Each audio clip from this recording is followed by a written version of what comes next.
आता एक breaking news पाहूया। महाविकास आघाडीचे नेते सिल्वर ओकवर दाखल झाले आहेत। महाविकास आघाडीच्या जागा वाटपा संदर्भात अंतिम निर्णय होण्याची शक्यता आहे।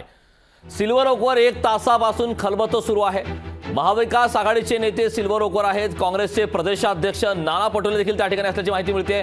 महाविकास आघाडीचे नेते सिल्वर ओकवर आहेत, त्यामुळे महाविकास आघाडीच्या जागा वाटपा संदर्भात अंतिम निर्णय होण्याची शक्यता आहे। सिल्वर ओकवर मागच्या 1 तासापासून खलबतं सुरू आहेत अशी माहिती मिळते आहे। महाविकास आघाडीचा मागच्या काही दिवसांपासून बैठकांवर बैठका सुरू आहेत, बैठकाचं सत्र सुरू आहे।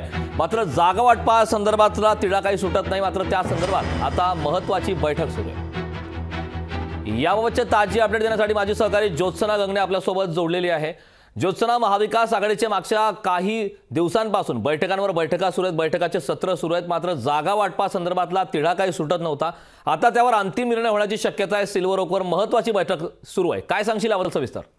अगदी बरोबर आहे, कारण आपण बघितलं की महाविकास आघाडीच्या ज्या आहेत त्या मुंबईमध्ये जवळपास 3 ते 4 बैठका ज्या आहेत लोकसभा निवडणुकीच्या साठी झालेल्या आहेत। आणि काल जी बैठक झाली महाविकास आघाडीची त्यामध्ये वंचित बहुजन आघाडी दुसऱ्यांदा सामील झाली होती। मात्र वंचित बहुजन आघाडीने 28 जागांवरती त्यांचा संपूर्ण महाराष्ट्रामध्ये सर्वे झाला असल्याची माहिती जी आहे ती महाविकास आघाडीच्या बैठकीमध्ये दिली।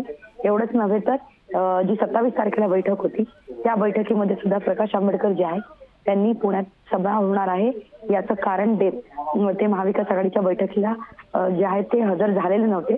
मात्र दुसरीकडे आता लोकसभेच्या निवडणुका अगदी तोंडावर आहेत। मार्चच्या पहिल्याच आठवड्यात आचारसंहिता लागण्याची शक्यता आहे आणि त्याचमुळे महाविकास आघाडीतला जो मुख्य घटक आहे काँग्रेस पक्ष त्यातले प्रदेशाध्यक्ष नाना पटोले आणि बाळासाहेब थोरात हे 2 महत्त्वाचे नेते जे आहेत ते शरद पवार यांना भेटण्यासाठी सिल्वर ओकला गेलेले आहेत। आणि अंतिम 4 जागांच्या म्हणजे आपण बघितलं की एकूण 48 लोकसभेच्या जागा ज्या आहेत त्यापैकी 4 ते 5 जागा ज्या अशा आहेत ज्यांचा तिढा अजून सुटलेला नाहीये आणि त्या संदर्भात जागा वाटपाचं फायनल करण्यासाठी सिल्वर ओकला काँग्रेसचे नेते गेलेले आहेत। मात्र त्या ठिकाणी काल जी बैठक झाली महाविकास आघाडी आणि वंचितची त्यामध्ये वंचितचे वरिष्ठ नेते ज्या वंचितकडून दिग्गज नेते जे आहेत ते उपस्थित नव्हते। त्यामुळे एकूणच महाविकास आघाडीमध्ये थोडीशी निराशा पाहायला मिळाली आणि वंचितने ज्या काही अटी शर्ती महाविकास आघाडीच्या समोर घातलेल्या आहेत त्या एकूणच अटी शर्ती महाविकास आघाडीला परवडतील का असाच सवाल आता महाविकास आघाडीचे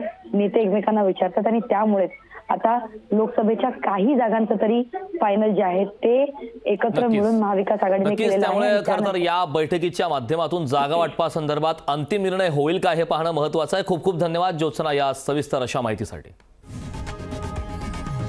लोकशाही मराठी ऐका, पहा, जागरूक रहा।